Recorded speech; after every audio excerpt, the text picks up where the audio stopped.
바람이. 네, 먼저 저를 따라서 하시겠습니다. 내 생명 부처님, 무량공덕 생명, 사성제를 바로 알고 팔종도를 실천하며 육바라밀을 실천하고 십바라밀도 실천하여 우리도 부처님처럼 보현행원으로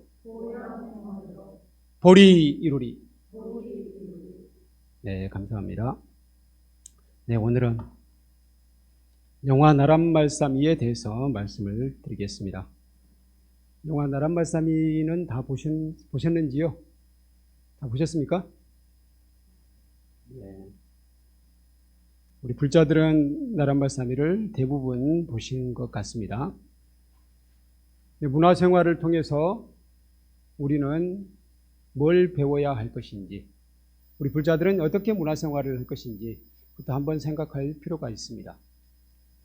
문화생활 하면은 뭐 영화를 보는 것도 좋고, 또 연극을 관람하는 것, 아니면 전시회를 구경하는 것, 뭐 이런 것들이 다 문화생활이 될 것 같습니다. 근데 이 문화생활을 통해서 뭘 배울 것인지, 이거 굉장히 중요한 것 같아요. 소설가 김훈 선생은 그분이 책에 대해서만 말씀을 하시는데, 책을 읽음으로써 자기 자신을 변화시킬 수 없다면, 그러니까 책을 읽어도 내가 하나도 변한 게 없다면 그 책을 읽는 것은 무의미하다라고 얘기를 했어요. 근데 그 변화도 좀 좋은 방향으로 변화돼야 되겠죠. 어쨌든 나 자신을 변화시키는 방향으로 문화생활을 해야 된다. 책뿐만 아니라 영화, 뭐 전시회를 보든 뭘 보든 그것을 보기 이전에 나와 그것을 본 이후에 나는 달라져야 한다. 이렇게 생각합니다. 그렇게 달라지기 위해서는 어떤 방향이어야 되냐? 우리 불자들은 바로 수행에 도움이 되는 방향으로 가야 돼요. 수행에 도움이 된다는 것은 뭐냐? 불교 수행하면은 간단하게 정리하면 저는 불교 수행 세 가지로 정리하겠습니다. 개정의 사막, 개학을 배우고 정학을 배우고 해학을 배운다. 개는 바른 생활입니다. 바르게 생활하는 걸 배우는 거예요. 정은 마음을 고요히 하는 것. 마음을 고요히 하는 것. 해는 지혜입니다. 그래서 우리 불자들의 실력은 굉장히 측정하기가 어려워요. 이 세 가지가 골고루 잘 갖추어져 있지 않으면 불자로서 아주 좋은 성적이라고 할 수 없거든요. 예를 들어서 굉장히 지혜로운 사람일지라도, 사실은 뭐 아주 지혜로운 사람은 다른 것도 다 잘 돼야 진정으로 지혜롭다고 할 수 있어요. 근데 어쨌든 공부를 굉장히 잘하는 사람, 성적이 좋은 사람 있잖아요. 성적이 시험 봤다면 무조건 만점 받은 사람, 뭐 그런 사람은 뭐 해학은 좀 됐다고 이야기할 수 있을 겁니다. 그런데 마음이 항상 들끓어 있어요. 항상 들떠 있어요. 그리고 걸핏하면 화를 잘 내요. 그렇다면 저는 정학은 잘못되어 있는 것 같아요. 근데 정학이 잘못되어 있으면 그건 불자로서 제대로 된 실력이라고 할 수 없다는 것이죠. 그리고 바르게 생활하지 않아요.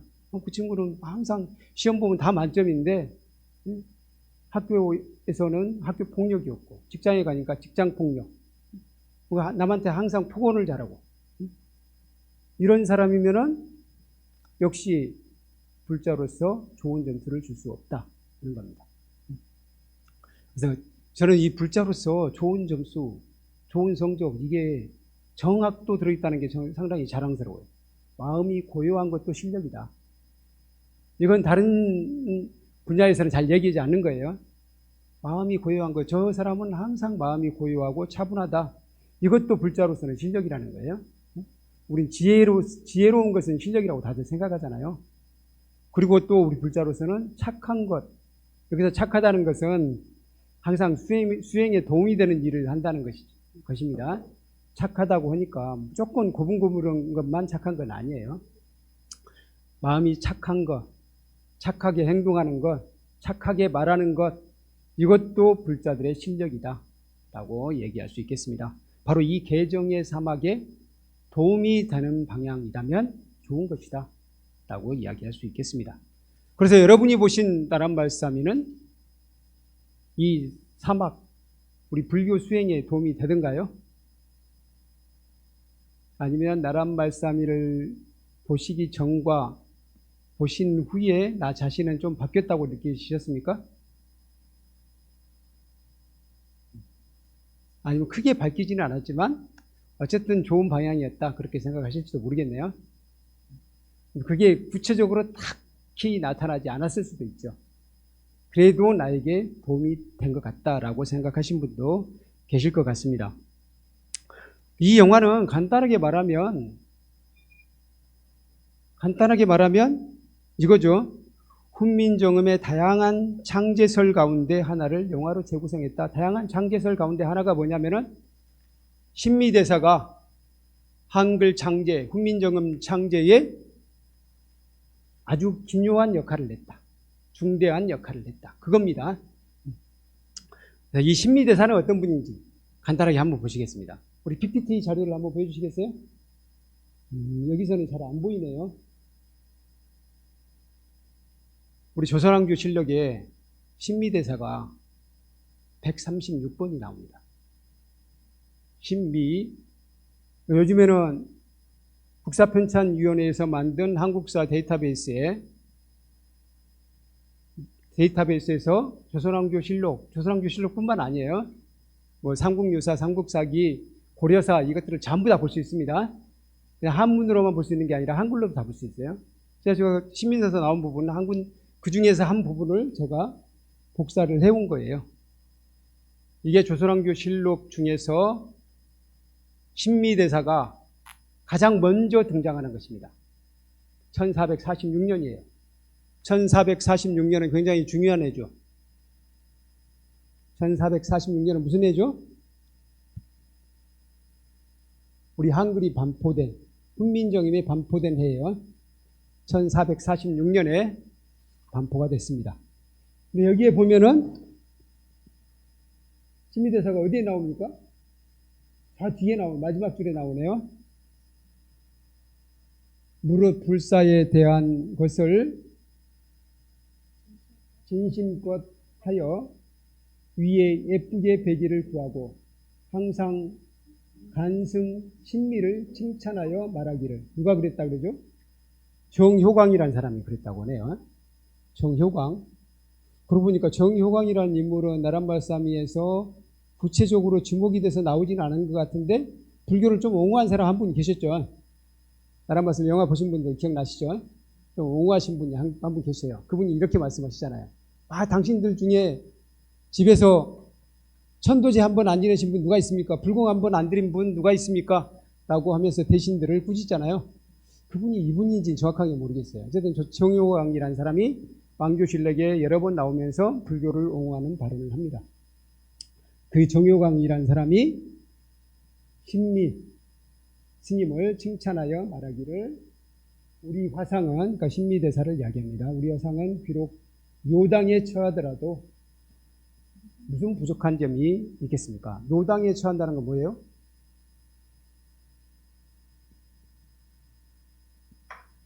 요당은 바로 그러니까 왕조의 이 사당 묘잖아요. 묘에 해당하잖아요. 그러니까 다시 말하면 종묘에 모셔도 손색이 없는 분이다. 이렇게 칭찬을 했다는 거예요. 근데 이분이 이렇게 칭찬할 정도면은 최소한 한글 창제, 훈민정음에 아주 지대한 역할을 했을 것이다. 이렇게 짐작을 해볼 수 있겠죠. 훈민정음을 신미대사가 만들었다고 하는, 구체적으로 만들었다. 그런 내용이 조선 왕조실록에 나오진 않아요. 그런데 이런 식으로 이야기할 수 있다 하면은 그의 법문가는 뭔가를 하지 않았겠느냐 하는 거예요. 1446년이라면 아직까지는 한글을 이용해서 뭔가 특별한 일을 하지 않을 때, 물론 그 이전에 이미 신미대사가 번역을 하기도 하고 그 이전에 월인청강지국이 뭡니까? 세종대왕이 만든 참불가예요. 세종대왕이 만든 참불가. 마지막에 한번 이따 보시겠습니다. 월인청강지국도 만들어졌고 그 이전에 수양대군이 뭘 짓죠? 석보상제를 짓습니다. 서가모니 부처님의 정기를 적어요. 그걸 보고 세종대왕이 감격을 해서 참불가를 만들었어요. 그 참불가가 뭐다? 월인청강지국. 두 가지를 합쳐서 뭐라고 하죠? 월인석보. 두 가지를 합쳐서 월인석보라고 합니다. 그러니까 이건 장글 반포 이전에 만들어졌습니다. 근데 그러긴 하지만 신미대사의 활약이 본격적으로 부각되지 않았잖아요. 본격적으로 부각되지 않았음에도 불구하고 이런 말을 할 수 있었다 하면은 뭔가 이 훈민정음 창제에 신미대사가 상당히 역할을 했을 것이다 라는 짐작을 해볼 수는 있습니다. 근데 어쨌든 구체적인 증거가 확실하게 나와 있지는 않아요. 네, 그 다음으로 넘어가 보실까요? 그 다음 부분은 왕조실록에 굉장히 많은 부분이 나오는데 밑부분이 약간 잘렸네요.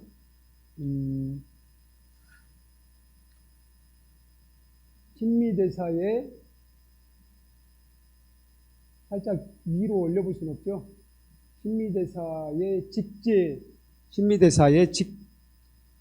신미대사에게 직제를 줍니다. 그건 이제 세종대왕의 유언에 따라서 여기 지금 세종실록이네요. 이건 다른 거고요. 네, 이 부분은 직제가 아니고요. 이게 김수원은 누구냐면은 신미대사의 본명이 김수성입니다. 그분 동생이에요. 동생. 김수원의 고신의 서경에 반대하나 불허하다.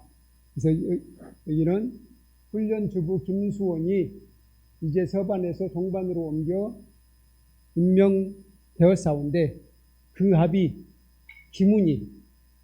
김훈이라는 사람은 누구냐면 신미대사의 아버지예요. 김훈은 줄을 잘못 탔어요. 오늘날에도 줄을 잘못 쓰면 좀 문제가 있을지 모르겠는데 옛날에는 줄을 잘못 쓰면은 약간 패가 망신하잖아요. 그러니까 사실상 정조대왕은 별로 권력이 없었잖아요. 누구에게 힘이 있었어요? 태종 이방원에게 힘이 있었잖아요.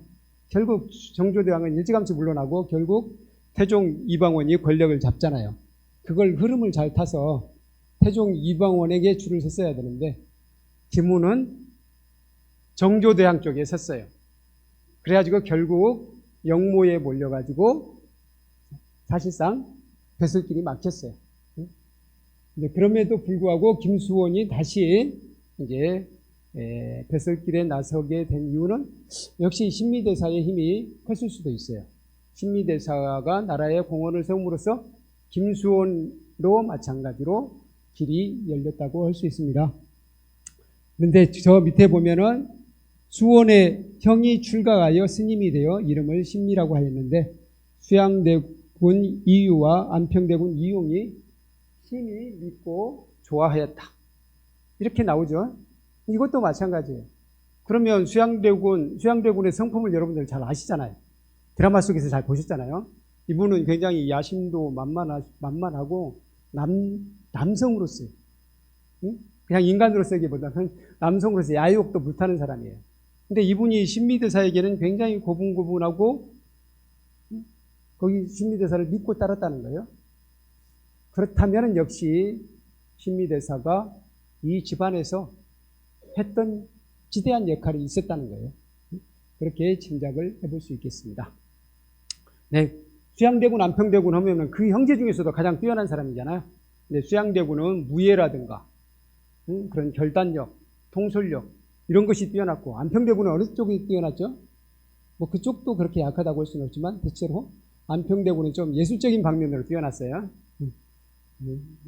글도 잘 썼지만 그림을 또 기가 막히게 잘 그렸잖아요. 그림도 잘 그리고 가야금이었던가요? 하여튼 이 음악에도 굉장히 조예가 깊었습니다. 네, 그 다음으로 넘어가 보시죠. 여기는 신미대사에게 어떤 직책이 주어지냐면은 읽기도 쉽지 않습니다. 너무 길어서 이건 문종임금, 문종 즉위년이니까 문종이 왕위에 오르자마자 아버지 세종대왕의 유언에 따라서 신미대사에게 직제를 줘요. 그 직제가 뭐였냐? 성교종, 그러니까 선종과 교종을 합쳐서 성교종입니다. 도총섭, 밀전정법, 밀전정법이라는 것은 비밀하게 전해지는 바른법, 정법의 비지쌍운, 비는 자비롭다는 뜻이고요. 지는 지혜롭다는 것이에요. 쌍운, 두 가지를 다 갖추었다는 거예요. 비지쌍운, 우국이세, 나라를 도와서 세상을 이롭게 했다는 것이고요. 원흉무예, 원흉은 이렇게 아주 둥글고 툭 튀어 있다는 것이고요. 무예, 걸림이 없습니다. 걸림이 없는 해갑존자, 지혜롭게 깨달은 위대하신 분. 이런 직제를 내렸어요. 이런 직제는 아무에게나 줄 수는 없는 거겠죠? 그러니까 이 신미대사에게 이런 직제를 주니까 당신은 유교국가였잖아요. 대신들이 벌떼처럼 일어났겠어요? 안 일어났겠어요? 계속 이 직제를 거두어 주시옵소서 하고 상소를 올리고 데모도 하고 막 난리를 쳤어요. 그러니까 나중에 바꿉니다. 직제를 어떻게 바꾸는지 보세요. 그 다음으로 넘어가고 싶습니다. 밑에 대조계라는 것은 우리가 지금 조계종입니다. 그 조계예요. 대조계, 성교종, 도총섭, 밀전정법, 승양조도, 채용인려, 비지쌍운, 도생이물, 원흉무예, 그 다음에 뭐죠? 해각종산에 이렇게 바꿨습니다. 앞에 것에 비해서 많이 약해졌습니까? 제가 보기엔 더 강해진 것 같아요. 그러니까 문종대왕은 대신들이 그렇게 주장해서 이분의 직제를 내려서 깎아내려 주십시오라고 했지만 당신은 전혀 내릴 생각이 없어요. 근데 이름만 바꿨어요. 이름만 바꿔서 또 이 숭앙을 한 거예요. 근데 이분들이 새 왕자가 이렇게 숭앙할 정도면은 진짜로 큰 공헌을 하지 않으면 어떻게 그럴 수 있겠어요? 대신들이 그렇게 반대하는데도 불구하고 이러한 직제를 내렸다. 이를 볼 때 진짜 우리들이 흔히 농담할 때 그 이야기를 하잖아요. 운이 굉장히 좋은 사람한테 그 이야기 하죠. 당신은 전생에 나라를 구했나비요? 그렇게 운이 좋은 걸 보니까 그런 말 하잖아요. 그러니까 뭔가 나라를 구한 그런 공헌을 하지 않으면 어떻게 이런 걸 주었겠냐 이거예요. 하여튼 그렇습니다. 그러면 영화로 들어가서 그 다음으로 가보시죠. 영화의 대강을 한번 보시고 영화에서 배울 점을 간단하게 아레아가 꼭 필요하느냐 라고 물어보는 거예요. 아레아는 사실 발음이 중간이에요. 아 같기도 하고 어 같기도 하고 오 같기도 하고 우 같기도 해요. 이것의 중간이에요. 우리 그 다란이에 보면 옴이 자주 나오잖아요. 옴의 오가 사실은 저 아레아한 거라고 같아요, 발음이. 모든 모음의 복합체예요. 그게 가운데 딱 찍혀 있는 거예요. 그래서 세종대왕이 저게 꼭 필요하냐라고 물어본 거예요. 실제로 오늘날 저 아레아를 우리가 쓰고 있습니까? 안 쓰고 있습니까? 안 쓰고 있어요. 어쨌든 이렇게 해서 자음과 모음 체계가 만들어졌어요. 근데 저는 저 아레아 한글을 계속 썼으면 정말 좋았을 것 같아요. 아레아 한글을 썼으면 영어를 배우는데 훨씬 쉬웠을 것 같아요. 그래서 제가 산스크리트를 공부하는데 좀 더 쉬웠을 것 같아요. 그 네 가지가 없어졌잖아요. 본래 우리 새로 28자를 맹간원이 이렇게 나오잖아요. 28자예요. 지금 몇 자입니까? 24자예요. 그러니까 아레아하고 반치음, 순경음, 비읍, 여린, 히읗 이 네 가지가 없어졌잖아요. 이 네 가지가 있으면은 거의 우리 영어를 공부하는데도 훨씬 유리합니다. 우리가 발음이 잘 안 되는 거 있잖아요. V 발음 잘 안 되잖아요. F 발음 잘 안 되잖아요. 그런 것들 F는 여린 히읗에 해당하고 V는 순경음 비읍에 해당하고 그래서 영어를 공부하는데 훨씬 쉬웠을 것 같아요. 그래서 그게 아쉽긴 하지만 어쨌든 뭐든지 좀 쉽게 가는 방향이니까. 세종대왕은 저 부분은 굉장히 잘 설정한 것 같아요. 세종대왕은 최대한 쉽게 만들기를 바랐잖아요. 그렇죠? 쉽게 만들어야 백성들이 잘 쓸 수 있으니까. 근데 아래 한글이 들어가면서 약간 어렵다고 생각했던 거예요. 그러니까 이걸 봐도 세종대왕이 백성들을 얼마나 사랑하는 정신이 강했는지 이게 엿보입니다. 애민정신 그리고 신미대사 같은 경우는 어떤 마음으로 여기에 참여했을까요?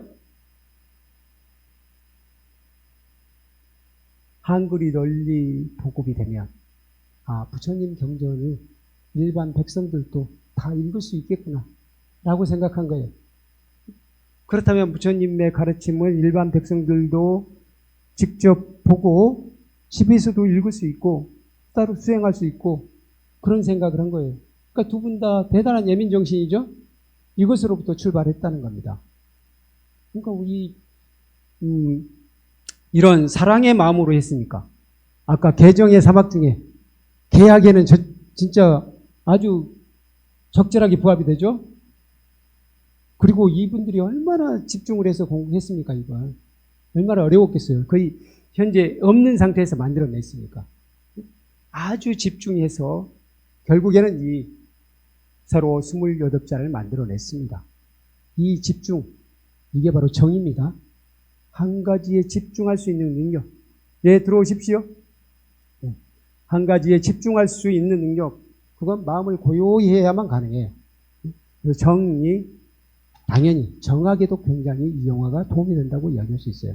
그리고 해. 진짜 정말 지혜롭잖아요. 저걸 만들어낸 걸 보면은 지혜롭잖아요. 저 문자의 원리가 한편으로는 한번 저 영화를 잘 보세요. 문자의 원리가 세상 이치하고 같구나.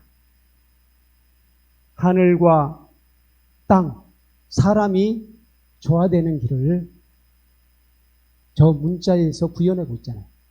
그러니까 얼마나 지혜롭습니까? 해학까지도 역시 잘 갖춰져 있어요. 그러니까 이 영화를 봄으로써 개정의 사막 공부하게 됩니다. 그리고 자기 자신이 자연스럽게 변화돼요. 그런데 아쉬운 점이 뭐였냐? 신미대사가 우리의 롤모델이에요. 저 같으면은 저는 항상 그러거든요. 우리 이제 선사들의 선시를 볼 때도 선사들이 어떻게 살았고 선사들이 어떤 생각으로 이 선시를 썼으며 그 선시 속에 이 삶이 선시 속에 구현된 삶은 어떤 것인지를 봅니다. 그리고 나도 그렇게 살아봐야 되겠다라고 생각하는 거예요. 그럼 이 영화 속에서도 마찬가지로 이 신미대사의 모습을 나도 닮아봐야 되겠다고 생각을 해요. 근데 못 닮겠어요. 여러분들은 닮겠어요? 그냥 재미로 볼 수는 있겠지만 저는 그러니까 재미만을 추구하지는 않는다는 거예요. 그러니까 신민대사 저 오만불술한테도 그런 것은 아닌 것 같아요. 이 부분을 봐보세요. 이 부분은 좀 더 이해가 안 가는 면이 있습니다. 그 다음으로 가실까요? 그러니까 신미대사의 성격을 보여주는 가장 중요한 곳이 있어요. 그 부분은 뭐냐면은 그럼 제가 연기를 해드릴 수밖에 없네요. 세종대왕이 이제 글자가 다 만들어졌습니다. 글자가 다 만들어지니까 세종대왕이 이제는 유학자들을 끌어들일 때가 됐다라고 얘기합니다. 왜 그런지 아시겠죠? 조선은 유자의 나라잖아요. 유교의 나라예요. 유교의 나라이기 때문에 불교 승려가 만들었다고 글자를 반포를 할 수가 없는 거예요. 그래서 이제부터는 유학자들을 끌어들여서 훈민정음의 책자를 만들 때 유학자들의 서문도 넣고 일종의 유학자들의 반문, 추천사 이런 것들을 내야 된다 이거예요. 이럴 때가 됐다라고 이야기합니다. 그러니까 신미대사가 이렇게 이야기합니다. 죽 써서 개 준다는 게 바로 이런 것이로군. 이렇게 이야기하는 거예요. 당신은 송원왕후의 부모가 전부 다 역적으로 몰려서 죽게 됩니다. 그러니까 왕비의 친정 식구들이 다 죽어요. 그래서 왕비의 가족들을 도륙할 때도 이런 식이었습니까? 라고 이야기하는 거예요. 당신은 유자들의 공자에게 빌어먹고 부처에게 빌어먹는 부처 떨거지요. 공자 떨거지고 부처 떨거지요. 라고 이렇게 악담을 하는 거예요. 당신은 왕이 아니라 공자 떨거지고 부처 떨거지요. 라고 악담을 하는 거예요. 그러니까 세종대왕이 너 이 정도밖에 안 되었냐? 라고 이야기하지만 역시 신미대사는 멈추지 않습니다. 왕노릇 똑바로 하란 말입니다. 이 말 생각나시죠? 왕노릇 똑바로 하란 말입니다. 라고 하거든요. 근데 저는 이게 금강경을 공부한 보살행을 실천하는 출가사문으로서 이렇게 했을 것 같지가 않다는 거예요. 여러분들 어떻게 생각하세요? 이건 진짜 과한 것 같아. 그래서 우리 국민들은 세종대왕은 우상이에요. 우리 국민들의 우상, 신과 같은 사람이 두 사람이 있어요. 두 사람이 누굽니까? 한 분은 세종대왕이고 또 한 분은 이순신 장군이잖아요. 그러니까 세종대왕을 이렇게 한 스님이 막 이렇게 윽박지르고 이 악담을 하는 것 자체를 사람들은 견디지를 못한다는 거예요. 우리 국민들은. 그러니까 아까 제가 절을 하지 않았을 때 개가 절하는 거 보셨습니까? 이 장면하고 바로 그 부분, 이 부분이 이 영화가 크게 환영받지 못한 중요한 포커스라고 생각해요. 그러니까 이런 부분들은 어떻게 보면 스님들하고 같이 논의해서 진짜로 만약에 진짜 포교에 관심이 있었다면 그런 자문을 좀 구했어야 될 것 같아요. 근데 사실상은 포교에 도움이 안 됐다고 생각해요, 저는. 그냥 우리 불자들이 열심히 가서 봐줬어요. 근데 제가 중흥사에 있을 때 중흥사에서 단체 관람을 했거든요. 단체 관람을 하러 갔더니 그 중앙승가대학교 총장 스님도 역시 당신 절의 신도들하고 같이 단체 관람을 오셨더라고요. 이 불자들이 단체 관람을 많이 해줬어요. 그런데 엄밀히 말해서 불교를 믿지 않는 사람들이 이 영화를 보고 불교가 위대하니까 내가 불교를 믿어야 되겠다. 그런 사람이 별로 없다는 거예요. 그래서 저는 포교에 별로 도움이 안 됐다라고 생각을 합니다. 그 이유는 뭐냐면 신미대사의 인간형, 인물형이 잘못 설정됐기 때문이다. 이렇게 생각하고 있어요. 근데 그럼에도 불구하고 아까 말씀드렸듯이 이 영화는 전체적으로는 개정의 사막에 부합되는 영화이다 라고 얘기할 수 있겠고요. 그래서 이 영화 속에서 저는 이런 교훈을 생각해 봅니다. 첫째, 우리 법표부에 나와 있습니다. 오른쪽에 빨간 글씨로 개인 이기주의는 물론 집단 이기주의에도 빠지지 않고 진정 만생명에게 이로운 길을 찾겠습니다. 이 부분은 개학에 부합되는 것이에요. 두 번째, 만백성보다는 좀 만생명이라고 했으면 좋았는데 제가 만백성이 이 영화를 보다 보니까 만백성이 너무 입에 올라가지고 만백성이라고 써버렸네요. 만백성에게 이로운 길을 찾겠다는 원력을 세웠으면 그 원력을 성취하기 위해 끈질기게 집중하겠습니다. 이 집중이 정학이잖아요. 집중하겠습니다. 이건 정학에 도움이 된다는 거죠. 셋째, 진정으로 능력 있는 이에게 기꺼이 머리를 숙이고 배우겠습니다. 세종대왕은 신미대사에게 머리를 숙이고 배우잖아요. 이런 자세, 이건 진짜 어느 길을 가든 필요한 겁니다. 이걸 배워야 됩니다. 사실은 이 영화 속에서 좀 그려지긴 하지만 신미대사도 제자들 중에 각자 학렬이나 학조나 이분들이 굉장히 뛰어난 사람들이었거든요. 신미대사가 못하는 부분들을 이분들이 많이 보충을 해줘요. 그러니까 한글 창제에서는 어떤지 모르겠지만 실제로 불교 그 당시에 이제 세조 임금 때 이분들이 맹활약을 하거든요. 그때 활약할 때는 학렬 학조가 아주 큰 역할을 해요. 그렇게 할 수 있었던 이유는 뭐냐? 신미대사도 마찬가지로 자기 제자들의 위대함을 알아봐요. 그래서 그걸 잘 써요. 당신보다 더 찌는 것을 억누르는 게 아니고 오히려 키워줬다는 거예요. 그건 진정으로 능력 있는 이에게 머리를 숙이고 배우겠습니다. 이런 자세라는 겁니다. 그리고 마지막이 중요합니다. 만생명에게 이로운 일을 한 후에는 내가 공헌했다는 상을 내지 않겠습니다. 어떻게 보면은 훈민정음 반포에 신미대사가 나오지 않은 이유, 그걸지도 몰라요. 저는 그래서 제가 생각하기에는 이 영화가 진짜 포교 영화라면 반대가 됐어야 돼요. 세종대왕은 나는 네 이름을 꼭 놓고 싶다 하는데 신미대사가 아닙니다. 그렇게 되면 유자들이 벌떼처럼 일어날 것입니다. 그러니까 제 이름은 빼십시오. 제 이름은 빼시고 그냥 대왕께서 다 하셨다고 하십시오. 이렇게 해야 무난하게 대신들이 그냥 넘어가 줄 겁니다. 이렇게 갔어야 되는 거 아니에요? 이게 금강경의 정신인 것 같아요. 저는 실제로 그랬을 거라고 생각해요. 그랬기 때문에 신미대사가 사실은 훈민정음 반포에는 훈민정음 창제에는 하나도 이름이 안 나오거든요.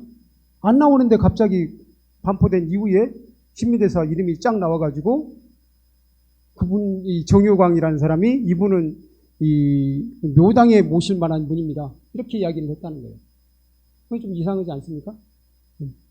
그러니까 뭔가 중요한 일을 한 것은 확실한데 저는 당신이 양보해서 당신의 이름을 빼달라고 하지 않았을까? 저는 이렇게 본다는 거예요. 하여튼 그렇습니다. 이렇게 해서 벌써 시간이 많이 돼서 마지막으로 넘어가겠습니다. 이렇게 영화를 통해서 무엇을 배울 것인지를 같이 생각해 보았습니다. 그래서 우리는 저는 이제 마지막에 시를 한 편씩 있잖아요. 시를 한 편 읽으면서 마치겠습니다. 같이 읽으시겠습니다. 시작. 경전만 보고 깨달음에 이루지 못하듯 좌선만 고집함도 헛된 노력이라.